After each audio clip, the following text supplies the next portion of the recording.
Okay, this man's an acquired savant. Basically, he got hit in the head outside a karaoke bar, he woke up a genius, and he thinks he knows what's inside a black hole. He has a book after him, he's been on Megyn Kelly. But the craziest part is we had a conversation, and not only am I about to tell you what is inside black holes, but we have the ability to access that space. Like, I'm about to blow your mind. Okay, this is based off a phone call we just had, so I'm gonna try to sum it up. What if black holes not only had a universe inside of them, but the universe was higher dimensional? Like a fifth dimension, the singularity. The singularity might just be the fifth dimension.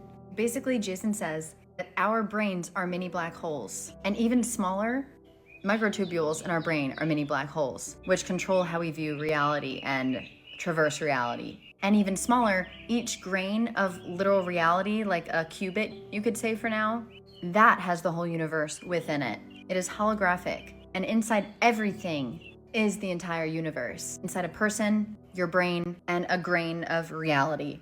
So as Jason explains, a black hole is a singularity with an event horizon that is two-dimensional. It projects our third-dimensional reality, think of an XYZ axis. And then there's a fourth dimension, which Jason says has to do with time. I say it has to do with consciousness. It is where past, present, and future is all held, which would lead to the singularity possibly being fifth dimensional, what is inside of it. Behind each black hole is that fifth dimension, but you can access it. How?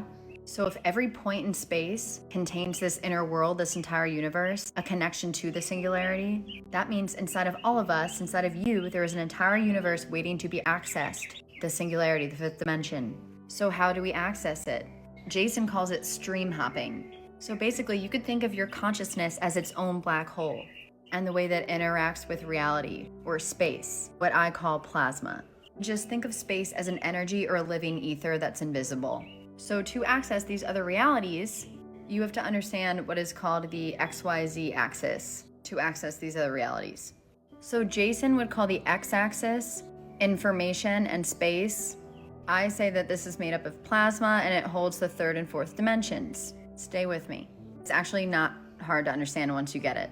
The y-axis is multiple timelines. So there's space and time. Space you could think of as third dimension and fourth dimension, which is almost like our inner world and our outer world. It's individual inner world and our collective inner world. And then same with the outer world. And then for multiple timelines, it would be every single different timeline that you exist in, as a skier, as a athlete, as a scientist, as a blue monkey, whatever. And you can access all of these from the z-axis or the present moment, which is your reality. And Jason would call this stream hopping. The way Jason explained it to me is the x-axis, the third and fourth dimension. What he says too is made of plasma. Well, plasma is the glue to all of it, but that'll be for another day. The x-axis defines the probability of a qubit collapsing to a 0 or a 1. This would also make sense if there was a 0 or a 1, meaning maybe 1 was 3D and 0 was 4D. Just saying. So you could be in either of those, in this space, in your reality. And then he says that y, the timelines, or what I would say consciousnesses, is a phase orientation of a qubit and how other qubits are focusing information on it. I can explain in a way that you'll understand. So Jason says that reality is made up of a bunch of slides. What timeline you're in, there are a bunch of slides stacked up on top of each other. And the way your angular frequency in your microtubule is tuned into the specific timeline, it all is what it is focusing on. And then all the other timelines are still there. We just don't think that we're connected to them. But in the singularity, in the fifth dimension, all of it is connected. You're your multi-reality, multi-dimensional self. You're your total self, your higher self that has access to all of this. And that's what I'm trying to teach you how to access. But it's an illusion that we're disconnected from all those selves. So the information we're focused on is our point in that timeline. The way Jason explains 3D and 4D is 3D is like a moment in time. It is one three-dimensional holographic conscious moment that does what's called a Fourier transformation with our microtubule in our brain. So basically you're seeing that moment in your timeline and that reality. And then the fourth dimension would be a series of conscious moments, almost like past, present, and future. So we're saying the same thing in two different ways. And we have figured out that together with his mathematical brain and my emotional brain, we can literally figure out this thing he calls stream hopping. Just like the show Dark Matter, it's not just about logic and calculations. You also have to have a handle on emotions and how to tune emotions and also go above emotions, which I'll explain in a second. And more of this will be in my book. The link is in my bio. It comes out in a few months. So we're connected to all these we're connected to all these timelines and all dimensions from plasma. They're all stacked on top of each other. And he says the only reason we think we're stuck is because of how our minds process this information. It tricks us into thinking we're in one specific timeline because that's our point of focus. But if we can learn to adjust our z-axis, the middle, the present, we can actually shift between realities while still being in this one. We can shift timelines. Once again, this is just a combined idea between like a phone call me and him had. It's not just his ideas, it's not just my ideas. But basically, by learning how to have awareness in this z-axis and this present center point, you can be the most powerful. And in this present moment, use your consciousness and plasma, what I call plasma consciousness synergy, as a tuning mechanism to visit these other timelines or higher dimensions like the black hole I spoke of, which I'll tell you about in a second. Basically, in the way Jason would say it, it would be a way to optimize the microtubules in our brain to have Fourier transformations that ensure a cleaner and more conscious projection. And the way you do this is breathwork, meditation, and neural reprogramming. And through this, now what I'll talk about is not only can we access other timelines, we'll be able to access this 5D space, literally inside a black hole, from going inwards. So something very important to remember is you have the present z-axis that can, travel all these places. But what you really need to almost amplify this, almost like as your astronaut suit, is the e-axis, the spiral here, which is called emotional charge.